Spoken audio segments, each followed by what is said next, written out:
کوئی لاکھ ہمیں پابند کرے، کوئی لاکھ ہمیں پابند کرے، اسلام کی دعوت زندہ ہے۔ حضرت مولانا الیاس صاحب رحمۃ اللہ علیہ کے پاس کچھ لوگ آئے، آ کر کہنے لگے حضرت کیا چاہتے ہیں اس کام سے، آپ کیا آپ کا مقصد ہے اس کام کے ذریعے؟ حضرت نے فرمایا باعتبار عبادت کے، باعتبار دعوت کے، جہاں حضور اکرم صلی اللہ علیہ وسلم امت کو چھوڑ کر گئے تھے، ہم یہ چاہتے ہیں دوبارہ امت اس محنت کے ذریعے اس مقام پر آ جائے، دوبارہ امت اس محنت کے ذریعے کس پر آ جائے؟ اس مقام پر آ جائے۔ اصل مقصد، اصل کامیابی کی جڑ ہے یہ، اور یہ اس وقت آئے گی جب پرانے کام کرنے والے اس بات کو اپنے دل پر لیں گے، پرانے کام کرنے والے۔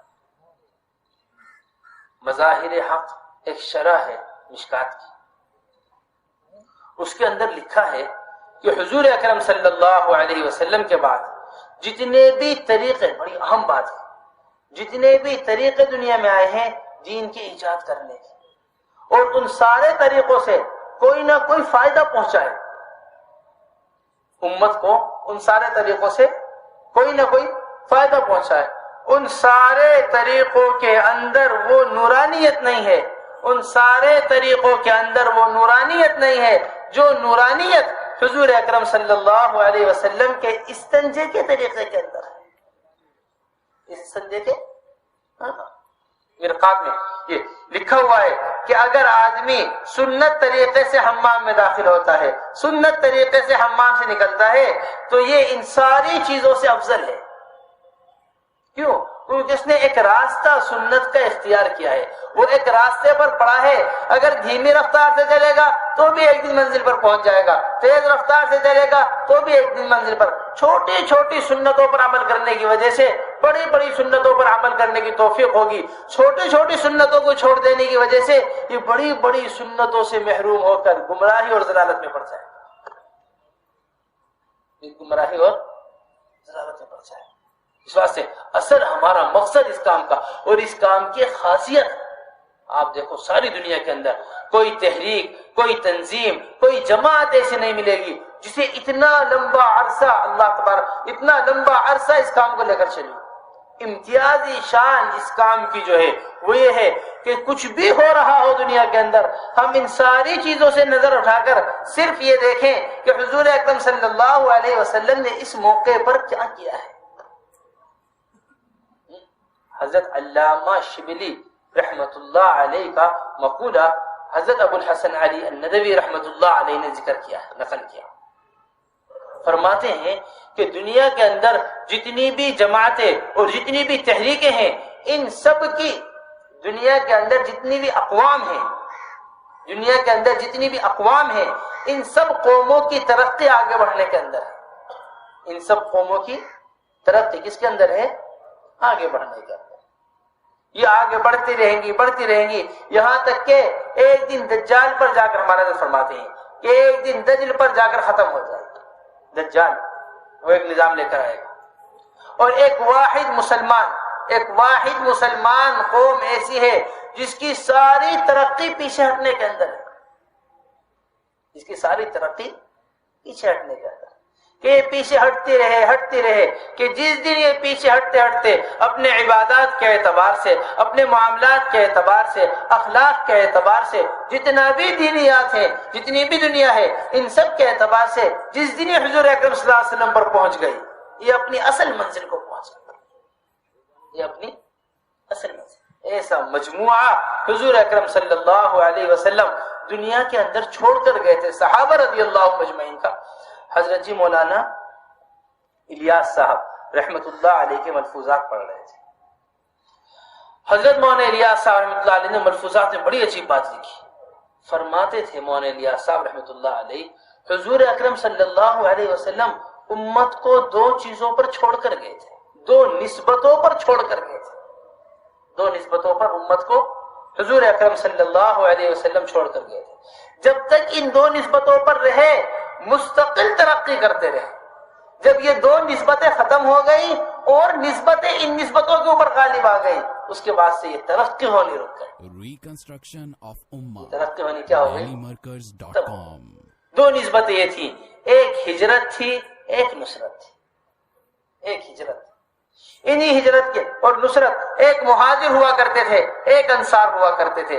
اس مہاجر اور انصار کے اندر ڈاکٹر بھی ہوا کرتے تھے، ان مہاجر انصار میں کاشتکار بھی ہوا کرتے تھے، ان مہاجر انصار میں تاجر بھی ہوا کرتے تھے، ان مہاجر انصار میں زمیندار بھی ہوا کرتے تھے۔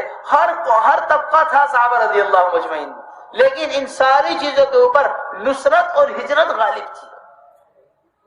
اب یہ ساری چیزیں غالب ہو گئی اور دین کی نصرت اور ہجرت یہی مغلوب ہو کر گئی۔ اللہ تبارک و تعالیٰ کا بڑا فضل ہے، اللہ تبارک و تعالیٰ کا بڑا احسان ہے۔ اللہ تبارک و تعالیٰ نے اس شہر دہلی کو وہ نصرت کا موقع دیا ہے جو نصرت کا موقع اللہ نے مدینے والوں کو دیا تھا۔ جس نصرت کا موقع اللہ نے کس کو دیا تھا؟ مدینے والوں۔ کیسی نصرت! مدینے والے آنے والوں کی کیا کرتے تھے، کس نسبت پر لوگ مدینہ منورہ حضور اکرم صلی اللہ علیہ وسلم کی محنت کو سیکھنے کے واسطے، حضور اکرم صلی اللہ علیہ وسلم کے کام کو سیکھنے کے واسطے، حضور اکرم صلی اللہ علیہ وسلم کے طریقہ محنت کو سیکھنے کے واسطے ساری دنیا سے لوگ مدینہ منورہ آیا کرتے تھے۔ آج بڑا اللہ تعالیٰ کا فضل ہے کہ ساری دنیا سے لوگ چل کر یہاں آ رہے ہیں۔ شاید ہی کوئی ملک دنیا کا ایسا ہو جو آپ کے پاس صرف اس دین کی نسبت پر چل کر نہ آتا ہو، آپ کے پاس صرف اس دین کی نسبت پر چل کر نہ آتا ہو۔ اس واسطے سب سے بڑی، سب سے اہم فکر یہ ہے اور سب سے اہم چیز یہ ہے کہ ہمارے اندر اوصاف انصار پیدا ہوں، ہمارے اندر اوصاف انصار۔ اگر اس طبقے کے اندر، اس علاقے کے اندر، اس شہر کے اندر وہ اوصاف انصار پیدا ہوئے جو مدینہ منورہ کے انصار کے اندر اوصاف تھے، تو اللہ نے چاہا اللہ تبارک و تعالی وہ مدد کریں گے جو مدینہ والوں کی مدد کی گئی تھی، جو صحابہ رضی اللہ عنہم اجمعین کی مدد تھی۔ کیا انصار کے اوصاف تھے؟ انصار کے اوصاف یہ تھے، سب سے بڑی صفت نصرت جو تھی انصار کے اندر، سب سے اعلی چیز جو انصار کے اندر پائی جاتی تھی کہ انہوں نے حضور اکرم صلی اللہ علیہ وسلم کے کام کو اپنا کام سمجھا تھا۔ انہوں نے حضور اکرم صلی اللہ علیہ وسلم کام کو کیا سمجھا تھا؟ اپنا کام۔ یہ سب سے بڑی صفت انصار کی۔ جیسی مدد اللہ تبارک و تعالی نے بدر میں کی، صحابہ رضی اللہ حضرت کا بیان ہے کہ جو مدد اللہ تبارک و تعالی کی بدر میں ظاہر ہوئی، نہ وہ مکے میں ظاہر ہوئی، نہ مدینے میں ظاہر ہوئی۔ ہمارے پاس لکھا ہوا بیان، ایسی مدد کہاں ظاہر ہوئی؟ بدر میں، کہ درخت سے لکڑی توڑی، وہ تلوار بن گئی، آسمان سے فرشتوں کو اترتے ہوئے دیکھا، فرشتوں کی صفیں دیکھی، میدان جنگ میں لگی ہوئی۔ حضور اکرم صلی اللہ علیہ وسلم نے میدان جنگ کے بعد کا نقشہ میدان جنگ سے پہلے بتا دیا کہ یہاں فلاں آدمی مرا ہوا ہوگا، یہاں فلاں آدمی مرا ہوا ہوگا، یہاں فلاں آدمی مرا ہوا پڑا ہوا ہوگا۔ جبرائیل علیہ السلام ایسے فرشتے کہ جن کا سر اگر عرش کے نیچے ہو تو پیر تحت الثری میں، اتنا بڑا فرشتہ جبرائیل علیہ السلام، وہ اپنے گھوڑے کے ساتھ بدر میں اترے تھے۔ دو کفار بیٹھے ہوئے، ہم بدر گئے تھے، تو وہ جگہ ہم نے بدر کے اندر دیکھی جہاں دو کفار بیٹھے ہوئے آپس میں باتیں کر رہے تھے اور کہہ رہے تھے تھوڑے سے مسلمان ہیں، تھوڑی دیر جنگ ہوگی، ان کے بس کا ہے ہی نہیں مقابلہ کرنا، یہ کیا مقابلہ کریں گے کفار سے، ہمارے سے یہ کیا مقابلہ کریں گے۔ اتنے میں جبرائیل علیہ السلام کے گھوڑے کی آواز آئی، اقدم یا حیزوم، اے حیزوم آگے بڑھو۔ اتنی آواز سنی اقدم یا حیزوم، گھوڑے کو آگے بڑھانے کی آواز۔ روایتوں میں ملتا ہے کہ ایک آدمی کا دل پھٹا، وہی مر گیا، اور ایک آدمی کا یہ آواز سن کر دماغ ہی خراب ہو گیا۔ ایسی مدد اللہ تعالی نے کہاں اتاری؟ بدر میں۔ اور یہ مدد کب اتری؟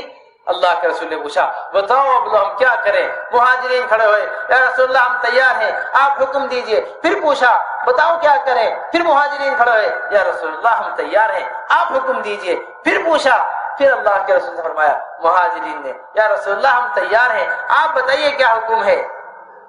اتنے میں انصار سمجھے اب ہمارے سے پوچھا جا رہا ہے کہ کیا کرنا ہے، یہ اصل بات ہے۔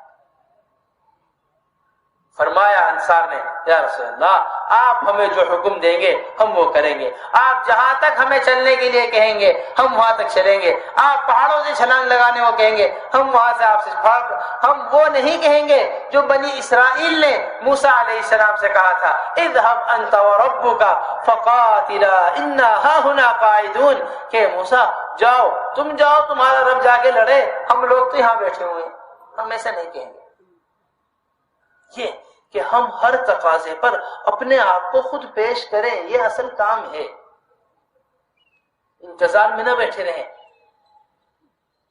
یہ انتظار میں نہ رہیں۔ صحابہ رضی اللہ عنہم اجمعین جیسے ہم دنیا کے تقاضے پورے کرتے ہیں ایسے صحابہ رضی اللہ عنہم اجمعین مقابلہ کر کر آخرت کے تقاضے پورے کیا کرتے تھے۔ 3 قسم ہے کام کرنے والوں کی، قرآنوں کے لیے خاص طور سے اہم بات ہے حضرت کی۔ کتنی قسم ہے کام کرنے والوں کی؟ 3۔ ایک کام کرنے والے ہیں جو کام میں طالب ہیں، کام میں کون ہے؟ طالب۔ ایک کام کرنے والے ہیں جو کام میں قانع ہیں، اور ایک کام کرنے والے ہیں جو ناقد ہیں۔ حضرت فرماتے تھے ایک ترقی کرے گا 2 محروم ہو جائیں گے، ایک ترقی کرے گا اور 2 کیا ہو جائیں گے؟ محروم، کہ قانع اور ناقد یہ محروم ہو جائیں گے۔ ناقد کہتے ہیں نقد کرنے والے کو، ہر ایک کے اوپر نقد کرنا، ایسا نہیں ہوتا ایسا کر لیتے، ایسا نہیں ہوتا ایسا کرتے زیادہ فائدہ تھا، ایسا نہیں ہوتا ایسا کرتے زیادہ۔ اللہ کے رسول صلی اللہ علیہ وسلم نے فرمایا کہ انسان کو اپنی آنکھ کا شاہ تیر نظر نہیں آتا، اپنی آنکھ کا شاہ تیر، اپنی آنکھ کا بال نظر نہیں آتا، دوسروں کی آنکھوں کا بال نظر آ جاتا ہے، اور اپنی آنکھ میں لگا ہوا شاہ تیر انسان کو نظر نہیں آتا۔ دوسروں کی معمولی غلطیاں وہ انسان تلاش میں لگا رہتا ہے، وہ معمولی غلطیوں کی انسان تلاش میں لگا رہتا ہے، اور اپنی بڑی سے بڑی غلطی کو وہ بھول کر آگے بڑھ جاتا ہے۔ یہ سب سے پہلی چیز کہ ہمارے اندر یہ نقد کوئی چیز نہیں ہے۔ اللہ تبارک و تعالیٰ کا کام ہے، اللہ تبارک و تعالیٰ جس سے جی چاہے کام لے لیں، یہ اللہ تبارک و تعالیٰ کام ہے۔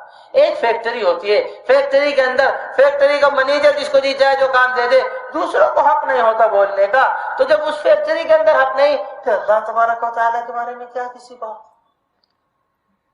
کہ فنا سے فنا کام کیوں لیا، فنا سے فنا کام کیوں لیا۔ حضرت محمد صاحب رحمۃ اللہ علیہ کا بیان اس کے اوپر فرماتے تھے ہم اللہ تبارک و تعالیٰ کی ملکیت ہیں، اور مالک کو ملکیت میں تصرف کو پورا حق ہوتا ہے۔ ایک بھینس خرید کر لایا آدمی، اب بھینس کا دودھ نکال رہا، دودھ نکالنے پر کوئی اشکال نہیں کرے گا، دودھ نکالتی بھینس کو ذبح کر دیا، اس ذبح کرنے پر کوئی اشکال نہیں کرے گا، بھئی میں نے قیمت دی تھی، بھینس خریدی ہے، میری مرضی میں اس کے ساتھ جو جی چاہے کرو۔ کسی کو کیا حق کہ کسی دوسرے کے اوپر نقد کرے؟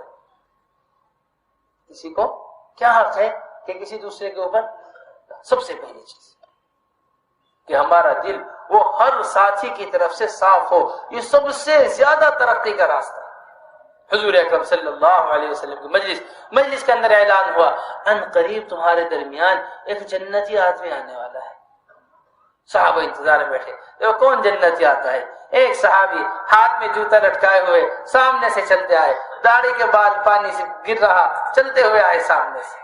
اگلے دن پھر اعلان ہوا ان قریب تمہارے درمیان جنتی آدمی آنے والا ہے۔ پھر سب انتظار میں بیٹھے کون جنتی آدمی ہے؟ اگلے دن پھر وہی آدمی۔ تیسرے دن پھر اعلان ہوا کہ ان قریب تمہارے درمیان جنتی آدمی آنے والا ہے۔ دیکھا تو تیسرے دن پھر وہی آدمی، بظاہر عبداللہ رضی اللہ تعالیٰ، یہ ان کے پیچھے ہو گیا کہ مجھے جا کر دیکھنا ہے کہ آخر ان کے جنتی ہونے میں کیا خاصیت ہے۔